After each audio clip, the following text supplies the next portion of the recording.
नमस्कार। दूरदर्शन केंद्र देहरादून के इस खास कार्यक्रम में आपका स्वागत है।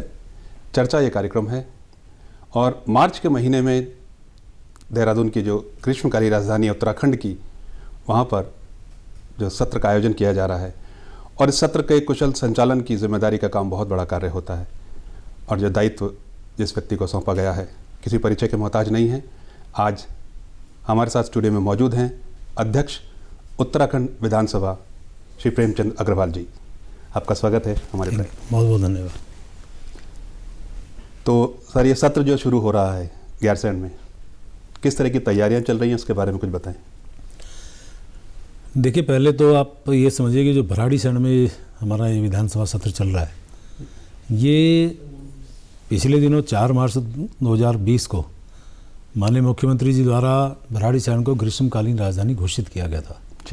उसके बाद ये पहला हमारा सत्र वहाँ पे हो रहा है, तो ये बहुत महत्वपूर्ण सत्र मैं इसे कह सकता हूँ जी। और जहाँ तक आपने व्यवस्थाओं की बात की है, मुझे लगता है कि हमारे यहाँ भराड़ीसैंण, चूँकि हमारा जो विधान भवन है पहाड़ है, पहाड़ जैसी चुनौतियाँ सामने रहती हैं, लेकिन फिर भी हम लोग जो भी हमारी तैयारियाँ जिस प्रकार से होनी चाहिए वो हम लोग कर रहे हैं। और पिछले दिनों मैं गया था वहाँ की तैयारियों को देखने के लिए जी। और उसकी शेष जो तैयारियाँ होनी बाकी थी वो लगभग अब पूरी हो गई हैं। चाहे वहाँ रहने से संबंधित होंगी, खाने से संबंधित होंगी, या फिर चूँकि पिछली बार थोड़ी सी एक समस्या हमारे सामने थी कि आवाज़ थोड़ा वहाँ गूंज रही थी, उससे संबंधित होंगी, तो वो सारी तैयारी हमने पूरी की हैं। और ये भी आप समझिए कि ऐसे टाइम पे हमारा विधानसभा सत्र हो रहा है जब हमारे सामने कोरोना की चुनौती सामने है जी। पिछली बार जब हमने सत्र, पिछली बार या उससे पहले जो भी हमारे सत्र गए थे, तो ये समस्या हमारे सामने नहीं थी। अब ये समस्या नई भी है और बड़ी भी है, तो हमने उसी तरह की व्यवस्थाएं हमने वहाँ पे की हैं।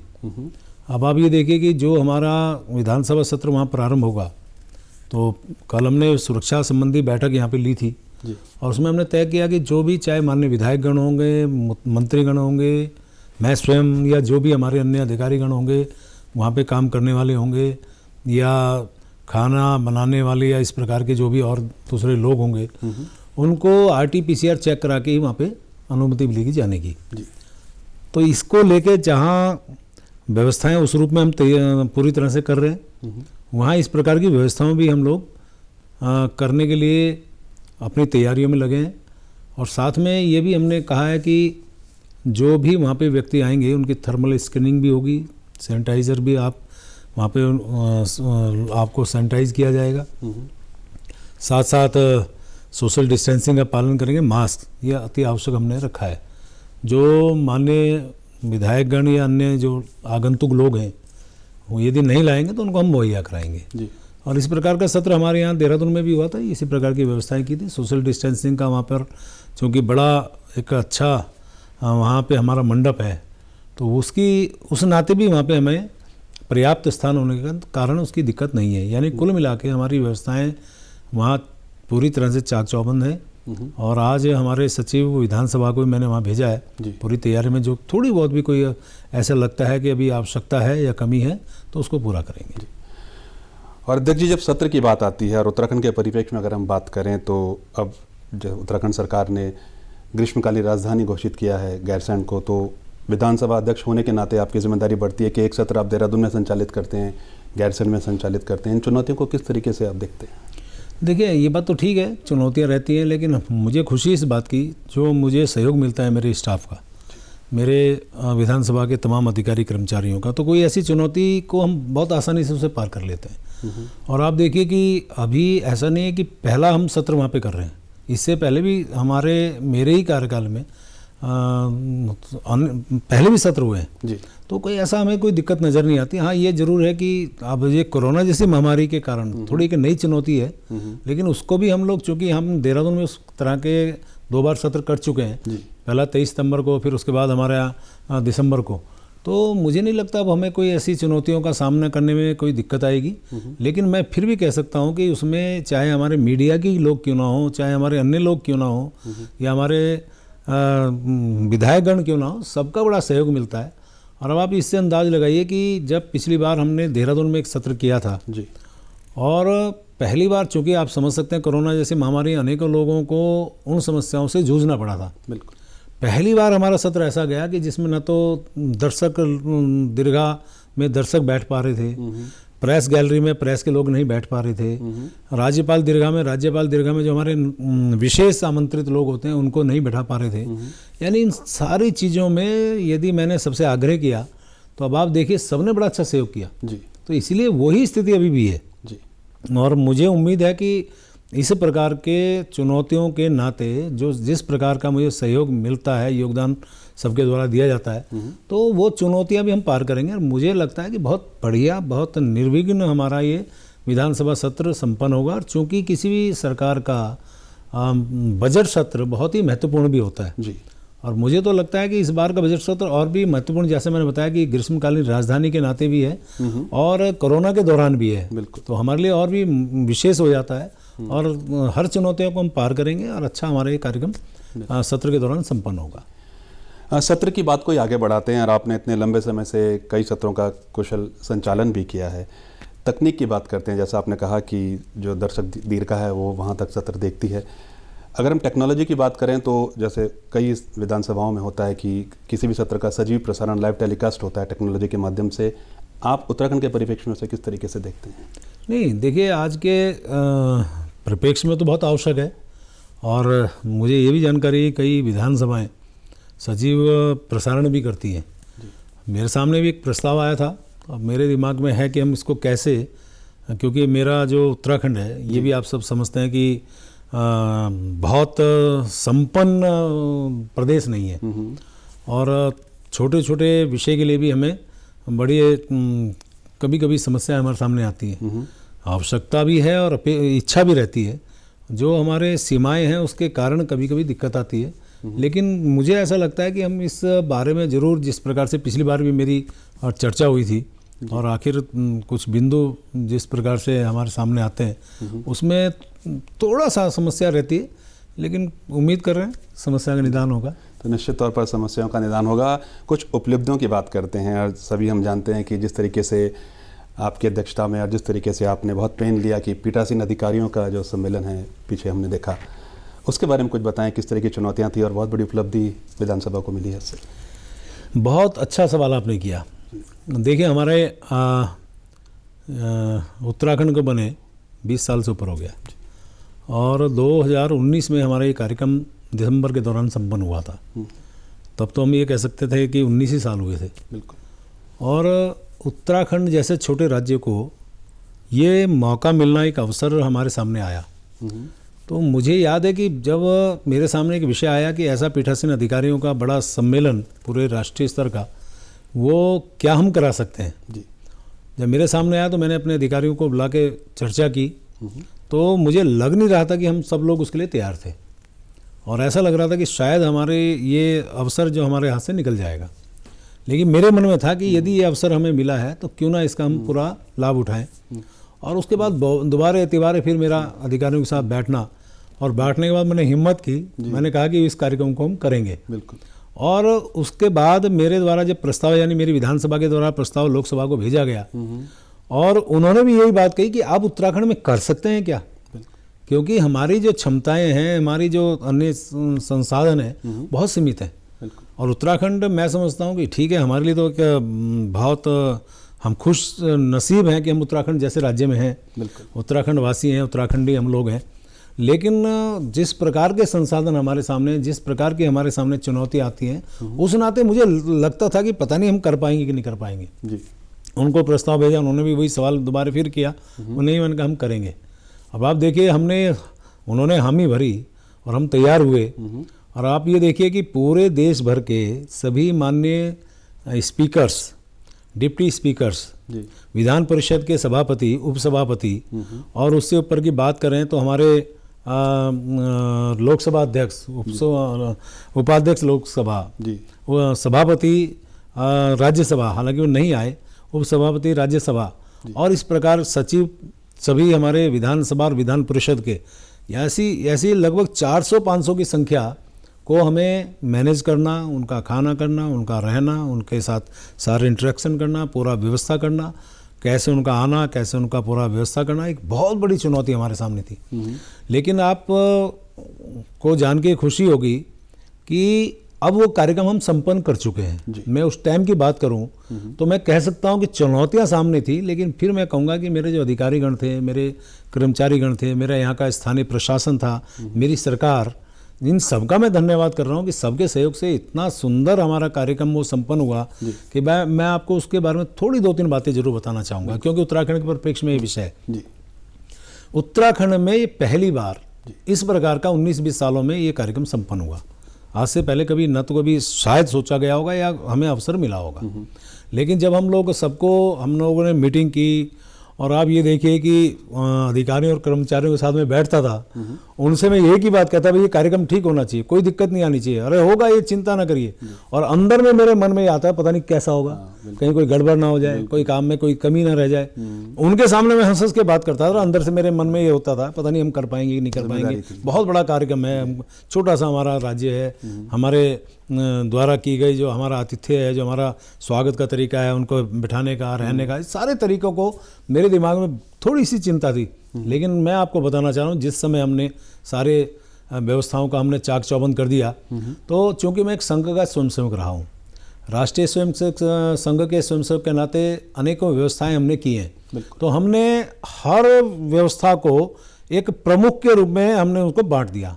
माना भोजन है तो भोजन प्रमुख किसी को बना दिया, और यदि कहीं से बाहर से किसी को आना है तो यातायात प्रमुख बना दिया। यदि आप प्लेन से आ रहे हैं तो वहाँ पे स्वागत कक्ष आपको बना के स्वागत प्रमुख बना दिया। होटल में है तो वहाँ आवास प्रमुख बना दिया। इस प्रकार के हमने सारी व्यवस्थाएं बांट दी।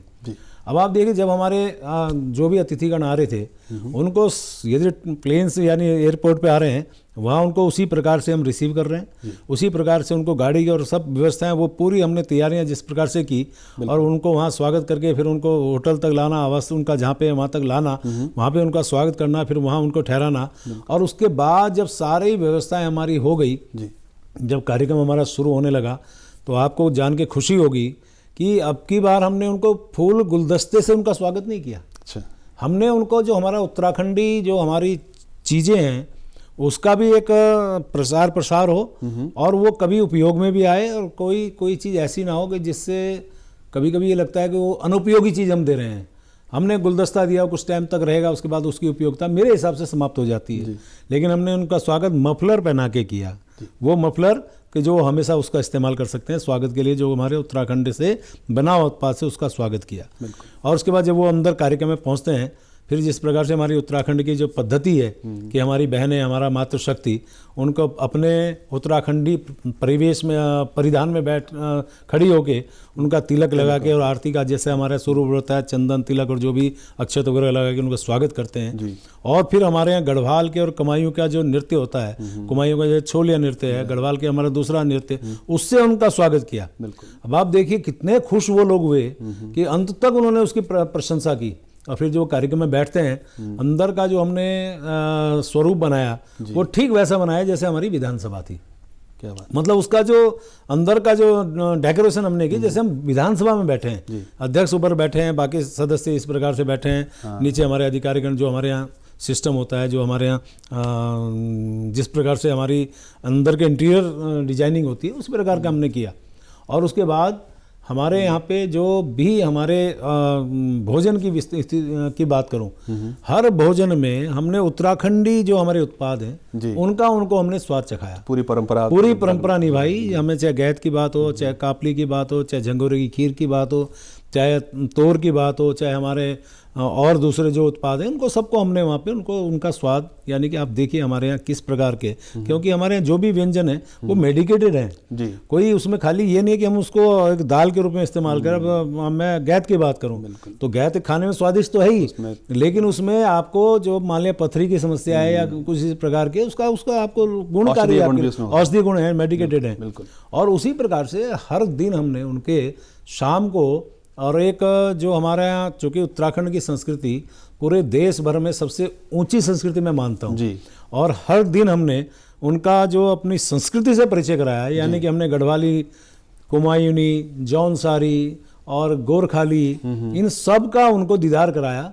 और उसके बाद जब यहाँ से कार्यक्रम संपन्न हो रहा है तो फिर मैं उनको अपने ऋषिकेश जो मेरे विधानसभा क्षेत्र भी है वहाँ उनको गंगा आरती का भी मैंने कहा आप आइए, अब देखिए मेरे उत्तराखंड में, क्योंकि हम खाली पर्यटन दृष्टि से महत्वपूर्ण नहीं है, हम तीर्थाटन दृष्टि से भी महत्वपूर्ण है, क्योंकि उत्तराखंड को देवभूमि भी कहा जाता है। वैसे तो हम लोग इसे वीरों की भूमि भी जानते हैं कह के, लेकिन आप तीर्थनगरी ऋषिकेश में उनको जब ले जा रहा हूँ, गंगा आरती करा रहा हूँ, और आपको जान के बड़ी खुशी होगी कि वहाँ हजारों की तादाद में मेरे कार्यकर्ताओं ने, मेरी वहाँ की जनता ने उनका वेलकम किया। डोईवाला में उनका वेलकम किया। मेरा चूँकि पहले निवास अभी भी है वैसे तो डोईवाला में है, वहाँ पे हमारे स्थानीय लोगों ने, मेरे परिवार के लोगों ने, अन्य लोगों ने उनका बहुत वेलकम किया, बड़ा अच्छा मेमेंटो सब जगह दिया। तो और उसके बाद मैं ये सारी बातों को यदि बहुत निचोड़ के रूप में लाऊं कि जब यहाँ से माननीय जो हमारे अध्यक्ष लोकसभा हैं, चूँकि वो इसको हेड कर रहे थे, वही हमारे मार्गदर्शक थे, उन्होंने ही हमारे को इस प्रकार की प्रेरणा दी थी, माननीय ओम बिरला साहब। उन्होंने लास्ट में जाते जाते जो शब्द कहा वो मेरे लिए बहुत ही बड़ा एक था। उन्होंने कहा कि भाई अगली बार जहाँ ये CPA का कार्यक्रम होगा, कॉमनवेल्थ पार्लियामेंट्री एसोसिएशन का, इसको हम एक यूनिट मानते हैं, भारत को परिक्षेत्र मानते हैं, कि अगली बार जहाँ ये कार्यक्रम होगा वो इससे अच्छा करेगा, ये अपेक्षा मैं करूंगा। यानी कि ये बहुत अच्छा आपने कार्यक्रम किया, एक स्तर बनाया कि इससे अच्छा ही कोई करेगा तो मानेंगे कि वो इससे अच्छा कर पाया। अभी मेरे इसी कोरोना के दौरान कॉन्फ्रेंस, वीडियो कॉन्फ्रेंसिंग के द्वारा हमारे पूरे देश भर के अध्यक्षों से माननीय लोकसभा अध्यक्ष जी ने बात की, और आपको जान के बड़ा खुशी होगी, गर्व भी होगा उत्तराखंड के हमारे लोगों को। उस दिन भी उन्होंने यही बात कही कि जैसे मेरा नाम पुकारा, उन्होंने कहा अध्यक्ष विधानसभा प्रेमचंद अग्रवाल, आपको तो मैं बहुत बधाई दे रहा हूँ कि कितना सुंदर कार्यक्रम आपने किया, वो तो मैं भूल नहीं पा रहा हूँ। उप सभापति हमारे जो हरिवंश जी हैं, वो तो बीच में कई बार फोन कर चुके हैं मुझे कि भाई तुम्हारा कार्यक्रम मैं भूल नहीं पा रहा हूँ, अंतर्राष्ट्रीय स्तर का कार्यक्रम आपने किया। और अभी कुछ दिन पहले फिर माननीय लोकसभा अध्यक्ष जी मेरे इसी उत्तराखंड की धरती में फिर आए थे, एक बहुत बड़ा कार्यक्रम यहाँ पे था, उसमें भी उन्होंने वही बात दोहराई कि भैया उत्तराखंड के लोगों ने इतना सुंदर कार्यक्रम किया कि वो हमेशा प्रशंसा के और साधुवाद के पात्र होंगे। इससे अंदाज लगाइए मेरे को इसका कई चीज़ों में फ़ायदा हुआ। पहला फ़ायदा ये हुआ कि मेरे उत्तराखंड के आतिथ्य को उन्होंने स्वीकार किया तो उनको अच्छा लगा होगा। दूसरा, मेरे उत्तराखंड के जो उत्पाद हैं वो हमारे लोगों को स्वाद आया तो उनको पता भी चला ये क्या चीज़ है। बिल्कुल। हमारे यहाँ पे जो हमारे यहाँ उत्पाद है उसके मैंने एक एग्जीबिशन लगाई थी, कुछ लोग वहाँ खरीद के गए तो वो कम से कम बाहर तक गए। उसके बाद वो हमारे जैसे ऋषिकेश गए, कुछ लोग हरिद्वार गए, कुछ लोग मसूरी गए, कुछ लोग सहस्त्रधारा गए, उनके स्पाउसेज आए तो हमारे पलटन बाजार और दूसरे हमारे स्थानीय बाज़ारों में गए। तो यानी कि एक मैसेज यहाँ से जो लेके गए वो मेरा जो मकसद था वो पूरा हुआ, और साथ में हमें एक प्रशंसा मिली, वो इसको कह सकते हैं कि अलग से हमें लाभ मिला। कुल मिला के बहुत अच्छा सफलतम कार्यक्रम हो रहा, और आज मेरे उत्तराखंड के बारे में अब ये कह सकते हैं किसी भी चुनौती को या किसी भी बड़े कार्यक्रम को करने के लिए तैयार भी है, सक्षम भी है और कर भी सकता है। बिल्कुल, तो निश्चित तौर पर इसके बहुत जैसे कहते हैं दूरगामी परिणाम हमें देखने को मिले। और जिस तरीके से बात होती है, ट्रेनिंग देने की बात होती है, पीठासीन अधिकारियों का जो सम्मेलन है, उसके बाद जिला स्तर पर, ब्लॉक स्तर पर भी जिस तरीके से आप तैयारी कर रहे हैं उसके बारे में कुछ बताएं कि वो किस तरह से लोगों को तैयार किया जा रहा है। अभी पीछे हमने देखा कि कुछ लोगों ने आकर के यहाँ पे ट्रेनिंग सेशंस भी लिए थे। नहीं, उसमें तो हम लोग क्या करते हैं कि जैसे हमारे यहाँ कोशिश तो ये रहती है कि हमारे लोगों को जिस प्रकार से आपने कहा है कि उनको हम ट्रेंड करें, उनको सिखाएं, हम अपनी तरफ से हम क्या कर सकते हैं। अभी पिछले दिनों हमारे यहाँ से जो भी हमारे यहाँ पूरे पहाड़ के लोगों की बात करें तो जैसे मैंने कहा अभी लोकसभा अध्यक्ष जी आए थे, पूरे प्रदेश भर के हमारे तमाम जनप्रतिनिधिगण, जिसमें ग्राम प्रधानगण थे, जिसमें हमारे जिला पंचायत सदस्य थे, जिसमें हमारे प्रमुख लोग थे, ब्लॉक प्रमुख जिन्हें कहते हैं, जिसमें जिला पंचायत अध्यक्षगण थे, उनका एक पूरा तरह का प्रशिक्षण जैसा एक कार्यक्रम हमने किया। और लोकसभा अध्यक्ष जी ने कहा उसमें मार्गदर्शन मिला, हम लोग भी उसमें शामिल थे। हमारे यहाँ के ग्राम्य विकास मंत्री माननीय अरविंद पांडे जी मौजूद थे, और खाली हम ही नहीं थे, अनेकों विशेषज्ञ लोग उसमें आए, जो हमारे अनेकों बार सांसद रहे, जो अनेकों बार हमारे दूसरे ऐसे लोग रहे जिनका एक विशेष मार्गदर्शन इसमें मिल सकता है। जैसे हम पद्मश्री अनिल जोशी जी उसमें थे, अनेकों लोग जो किसी भी क्षेत्र के विशेषज्ञ हैं, उनका मार्गदर्शन मिला। और इस प्रकार के कार्यक्रम हम लोग हमेशा करते भी रहते हैं, और हम लोग तो कोशिश करते हैं यदि हमारा इसी प्रकार का कार्यक्रम होगा तो निश्चित रूप से आने वाले लोगों को या पीढ़ी को इसका लाभ जरूर मिलेगा। बिल्कुल। सत्र की बात को आगे बढ़ाते हैं। जो गैरसैंण में सत्र, आगामी सत्र होने जा रहा है, अब क्या खास होने जा रहा है उस सत्र में? किस किस तरह के महत्वपूर्ण बिल शायद उसमें आ सकते हैं, आपको क्या लगता है? देखिए, अभी तो चूंकि सरकार की तरफ से ऐसा कोई एजेंडा हमारे सामने तो नहीं आया, जी। लेकिन जैसे मैंने अभी पहले भी कहा कि बजट सत्र अपने आप में महत्वपूर्ण रहता है। पूरे आने वाले आगामी पूरा जो प्रदेश की जो हमारी जो भी बजट से संबंधित विषय हैं वो हमें अपेक्षा है कि उसमें हम लोग खरा उतरेंगे, यानी सरकार खरा उतरेगी। और इसके साथ साथ जो महत्वपूर्ण बिल्स हैं जिसके आप के दिमाग में सोच है कि क्या आ सकते हैं, तो निश्चित रूप से सरकार शायद, मुझे जहाँ तक उम्मीद है, कल कैबिनेट मीटिंग है, तो जो बिल लाएंगे उसको हम लोग उसी प्रकार से देखते हैं और उसके बाद फिर हम कार्य मंत्रणा समिति हमारी होती है और कार्य मंत्रणा समिति के माध्यम से हम लोग तय करते हैं कि किस विषय को और किस दिन हम उसको वहाँ पे रखें। तो मुझे लगता है आने वाले टाइम पे इस बात का कुछ स्पष्टीकरण हो सके। आपके कुशल संचालन की बात करते हैं, विधानसभा सत्र के आप संचालन करते हैं और अध्यक्ष की बहुत बड़ी भूमिका होती है, लेकिन जितना हमने जाना है, देखा है कि इसके अलावा आपका इंटरेस्ट ये रहता है कि कुछ सत्र के अलावा कुछ ऐसी भी चीज़ें होनी चाहिए अध्यक्ष होने के नाते कि जो आप करते हैं, उसके बारे में कुछ बताएं जो सत्र के दौरान या विधानसभा में हो रही हैं। देखिए, दो तरह से मैं इसका जवाब दूंगा। सत्र की यदि मैं बात करूं, मुझे इस बात का गर्व है कि अभी तक जितने विधानसभा सत्र मेरे यहाँ गए हैं और सभी सत्रों की यदि मैं बात करूँ, एक दो को यदि अपवाद के रूप में छोड़ दूं तो सारे सत्र निर्विघ्न संपन्न हुए हैं, बहुत बिना बाधा के संपन्न हुए हैं। ये मैं इसको अपनी उपलब्धि समझ सकता हूँ और मैं इसके लिए चाहे पक्ष के विधायक होंगे चाहे विपक्ष के विधायक हों, सबको मैं आभार व्यक्त कर रहा हूँ, उनका अभिनंदन कर रहा हूँ। आपको दूसरी बात बताना चाह रहा हूँ कि मुझे याद है कि एक बार पिछली हमारी लोकसभा अध्यक्ष जी थी, ताई जी उन्होंने बोलते थे हमारे, उन्होंने एक बैठक ली लोकसभा के अंदर जी, और उन्होंने एक चिंता व्यक्त की कि भाई हमें बड़ा दुख है इस बात का कि आजकल का जो परिदृश्य है, विधायकों सांसदों वो सत्र को चलने नहीं देते हैं, बहुत पैसा खर्च होता है, वैल में आ जाते हैं, डिस्टर्बेंस होता है और इससे बड़ा नुकसान होता है जी। और जब उन्होंने ये बात कही तो एक दो और माननीय विधायकगण अध्यक्षगणों ने, जो हमारे देश भर के थे अन्य, उनको भी थोड़ा सा उन्होंने जब कहा तो मुझे थोड़ा सा अजीब लग रहा था, क्योंकि मेरे यहाँ ऐसा नहीं होता था जी। तो मैंने खड़ा होकर कहा, मैंने कहा ताई जी मैं कुछ कहना चाह रहा हूँ। उन्होंने कहा बताइए। उन्होंने कहा कहीं क्या हो रहा है मुझे नहीं पता। मैंने कहा ताई जी मैं कह सकता हूँ कि मेरे उत्तराखंड की विधानसभा आज तक जितने भी सत्र हुए हैं आज तक बहुत अच्छे संपन्न हुए हैं, सभी विधायकगण बड़ा अच्छा इंटरेस्ट और रुचि लेते हैं, अच्छे कार्यक्रम संपन्न हुए हैं। और आपको मैं फिर कहना चाह रहा हूँ कि मेरे यहाँ, मुझे एग्जैक्ट डेट तो याद नहीं है, जून शायद 18 की बात है, पहली बार रात को 11:50 तक सत्र चला जी। अब आप देखिए कितना महत्वपूर्ण बात मैं कह रहा हूँ। नहीं तो आप देखिए जहाँ सत्र का टाइम 3, 4, 5 बजे लोग जाने शुरू हो जाते हैं और एक उदासीनता सी लगती है, एक हर आदमी को लगता है इतना लंबा कहाँ बैठना है। रात को 11:50 तक बैठ रहे हैं हम लोग, क्या बात है। और एक दिन नहीं, ऐसे अनेकों बार हुआ ऐसे। अगले दिन हम 10 कुछ मिनट पर बैठे, अगले दिन 11 कुछ मिनट तक बैठे, क्योंकि हम महत्वपूर्ण चर्चाएं करते रहे। क्योंकि विधानसभा हो चाहे लोकसभा हो, ये लोकतंत्र का वो मंदिर है जहाँ पे क्षेत्र की समस्याओं को लेके जनता जो अपेक्षा करती है संबंधित विधायक से, उसका ये प्लेटफॉर्म है, उस पर आप बात करिए। सरकार जवाब देगी, आप अपना प्रश्न पूछिए, सरकार से आप बहस करिए, आपको जो भी आपको विषय आप बना रखिए, चाहे पक्ष के हो चाहे विपक्ष के हो। उसकी बात कर रहा हूँ। शनिवार को हमने सत्र चलाए, जबकि अमूमन हमारे शनिवार को सत्र नहीं चलते जी। जिस अवधि में हम लोग क्वेश्चन आवर की हम बात करते हैं, क्वेश्चन आवर हमारे बहुत महत्वपूर्ण होता है।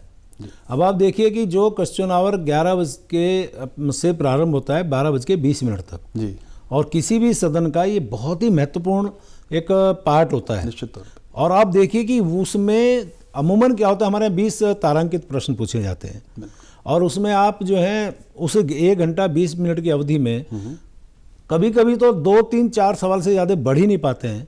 और अभी तक 26 या 27 बार ऐसे मौके आए हैं कि निर्धारित समय पे जो हमारे 20 तारांकित प्रश्न हैं और अल्पसूचित प्रश्न अलग हैं उसमें, कभी कभी 2 अल्पसूचित हो जाते हैं, 3 भी हो जाते हैं, यानी कि 20 + 3 या 2 को मिलाएं 22-23 सवाल उस 1 घंटा 20 मिनट में हमारे यहाँ पूरे के पूरे उत्तरित हुए। ये अपने आप में बड़ी बात है। ये दर्शाता है कि हमारे यहाँ सरकार और पक्ष और विपक्ष दोनों गंभीर हैं और हमारी तरफ से यानी कि पीठ से ये निर्देश है कि हम ज़्यादा से ज़्यादा उसमें काम करें और फ्रूटफुल हमारे वो बैठ के संपन्न हो।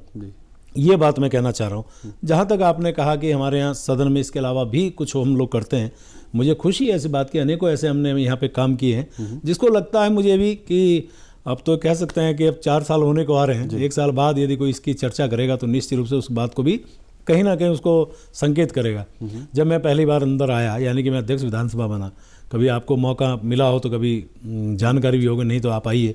सबसे पहले मैंने निर्णय लिया था कि मेरे विधानसभा परिसर में कोई व्यक्ति पान, बीड़ी, गुटखा, सिगरेट का इस्तेमाल नहीं करेगा। अच्छा। और आज खूबसूरत लगती है मेरी विधानसभा कि आपको साफ सफाई के नाम पे बहुत सुंदर लगती है। कभी आप आइए, यदि आप किसी और प्रदेश की विधानसभा में गए हो, वहाँ और हमारे यहाँ की तुलना कर लें तो आपको अंतर दिखाई दे जाएगा। बिल्कुल। उसके बाद मैंने उसी दौरान मैंने जब मैं पहली जब 2017 की यदि मैं बात करूँ तो मुझे याद है 13 अप्रैल 2017 को मेरे सामने एक विषय आया कि साहब हमारे यहाँ जो विधानसभा है इसके अंदर अंबेडकर जी का चित्र होना चाहिए, क्योंकि वो भारत के संविधान निर्माता थे और ये संविधान का ही मंदिर माना जाता है, लोकतंत्र का मंदिर माना जाता है। तो उस टाइम मैंने निर्णय लिया था, और आपको भी इस बात को जान के खुशी होगी, मेरे विधानसभा के हर कार्यालय में और हमारे जितने भी आवास हैं सब में डॉक्टर अंबेडकर की तस्वीर तब से हमारे यहाँ लगी है जी। ये सब जो मैं बातें बता रहा हूँ ये सब पहली बार हो रहा है। उसके बाद की यदि मैं बात करूँ कि जब मुझे ऐसा लगा कि भाई चलिए तो हुआ, अब हम और क्या कर सकते हैं, क्योंकि मेरे मन में आता है कि और कुछ ऐसा करते रहना चाहिए, ये इस प्रकार के कार्यक्रम हमारे बीच में होते रहने चाहिए। अब आप देखिए 31 मई, हर 31 मई को हमारा एंटी टैबेको डे मनाते हैं। बिल्कुल। तो मेरे दिमाग में आया क्यों ना हम लोग विधानसभा परिसर के अंदर अपने जो भी हमारे कर्मचारी अधिकारीगण हैं, और मैं आपको एक बहुत बढ़िया बात ये कहना चाह रहा हूँ, मैं उनको अपने परिवार की तरह मानता हूँ कि जैसे मैं परिवार के मेरे लोग हैं, मैं उनका परिवार का वो मुखिया समझे तो मुखिया, यदि मित्र समझे या जिस प्रकार से भी वो संबोधित करें मैं उस प्रकार से उनसे व्यवहार करता हूँ। बिल्कुल।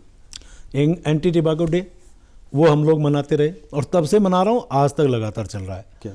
क्या है कि उसमें हम उसे एक सेमिनार करते हैं, बाहर से विशेषज्ञ डॉक्टर्स बुलाते हैं, बिल्कुल, और जो मरीज होते हैं उनको भी बुलाते हैं, जो जिनको तम्बाकू, बीड़ी, सिगरेट, गुटखा खाने से जिनको नुकसान होता है, यानी उनको कैंसर हो गया, वो डेमो करते हैं और वो उनको पूरा स्क्रीन से दिखा के उनको बताया जाता है कि ये सब छोड़िए नहीं तो नुकसान होगा। अब आप देखिए लगातार मैं उस काम को कर रहा हूँ और उससे अनेकों हमारे जो अधिकारी कर्मचारी उन्होंने छोड़ा और उसका लाभ हुआ। अब उसके बाद आप आइए, जून में हमारे यहाँ 7 जून को हमारे यहाँ पर्यावरण दिवस मनाते हैं, तो हर पर्यावरण दिवस पे, अंतर्राष्ट्रीय पर्यावरण दिवस पे मैं अपने विधानसभा के अंदर भी और विधानसभा क्षेत्र में, मैं ये जो काम करता हूँ विधानसभा में करता हूँ, परिसर में और विधानसभा क्षेत्र में भी करता हूँ। तो मैंने वो कार्यक्रम अपना तब से जारी हो रहा है। अब इससे आगे बढ़े तो आप फिर 21 जून आती है हमारे यहाँ। 21 जून को तो आपको पता ही, हमारे देश के बहुत ही यशस्वी प्रधानमंत्री माननीय नरेंद्र मोदी जी की कृपा से कहिए या उनके जिस प्रकार से भी आप उनको संबोधित करें, उन्होंने पूरे विश्व को योग से जोड़ दिया। बिल्कुल। और एक अंतर्राष्ट्रीय योग दिवस मनाया जाता रहा। जब माननीय प्रधानमंत्री देहरादून आए थे 2018 में, 21 जून को बहुत बड़ा कार्यक्रम हुआ था और उस दिन से हमने संकल्प लिया था कि हम 21 जून को ही क्यों, हर महीने की 21 तारीख को हम अपने विधानसभा परिसर के अंदर योग करेंगे जी। और तब से अनवरत जारी है। तो महत्वपूर्ण दिवस पर हाँ आप करिए। और उसके साथ साथ जो हमारे यहाँ 14 अप्रैल का यदि माना दिन है कि हमें पता चला डॉक्टर अम्बेडकर की जयंती है, वो मनाते हैं।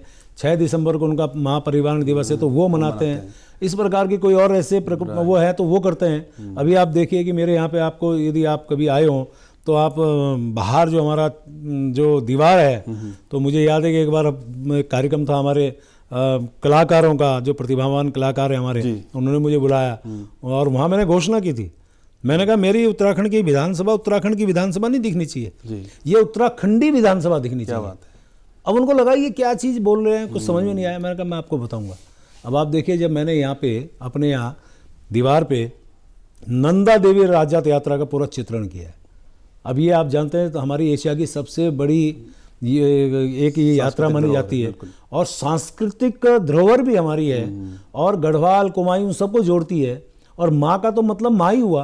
अब आप मैंने पूरे दीवार में उसका भित्ति चित्रण वहाँ पे किया है, पूरा उत्तराखंड का। हाँ, अब लगता है कि मेरी उत्तराखंडी विधानसभा लगती है। मुझे याद है कि जिस दिन मैं इसका उद्घाटन कर रहा था, कुछ ये हरिद्वार की साइड के कुछ लोग आए, उन्होंने कहा साहब ये क्या है, आप ये क्या कर रहे हैं? मैंने कहा आपको क्या लगता है, मेरी माता दिख रही है ना, ये माता को प्रणाम करो। जो लोकतंत्र के मंदिर में अंदर जाएगा, माँ के तरफ प्रणाम करके जाएगा तो आधा दिमाग तो उसका वैसे ही, क्योंकि जब आप जाएंगे तो माँ का आशीर्वाद मिलेगा और आप अंदर जाएंगे। तो मैंने कहा ये है हमारी उत्तराखंडी विधानसभा। और उसके साथ साथ अभी पिछले दिनों मैंने 101 फुट जो तिरंगा है उसकी स्थापना की है। संविधान दिवस भी हम लोग अपने उत्तराखंड की इस विधानसभा मनाते हैं। नहीं, अनेकों इस बहुत सारी ऐसी गतिविधियां जो मैं कर ही रहा हूँ। निश्चित तौर पर बहुत ही जिसे कहते हैं इंटरेस्टिंग बातचीत आपसे चल रही है, लेकिन समय की हमारे पास कमी है अध्यक्ष जी। तो जो है इस बातचीत का हम विराम दे रहे हैं और सत्र के बारे में आपने जो बहुत महत्वपूर्ण जानकारियाँ हमारे दर्शकों के साथ साझा की, आपका हमारे कार्यक्रम में आने के लिए बहुत बहुत धन्यवाद। थैंक यू, आपका भी धन्यवाद। तो दर्शकों, आज इस कार्यक्रम में हमारे साथ जुड़े अध्यक्ष उत्तराखंड विधानसभा श्री प्रेमचंद अग्रवाल जी, जिन्होंने विधानसभा सत्र के बारे में विस्तार से हमें जानकारी दी। अन्य कार्यक्रम में एक नए विषय पर बातचीत करेंगे। तब तक के लिए नमस्कार।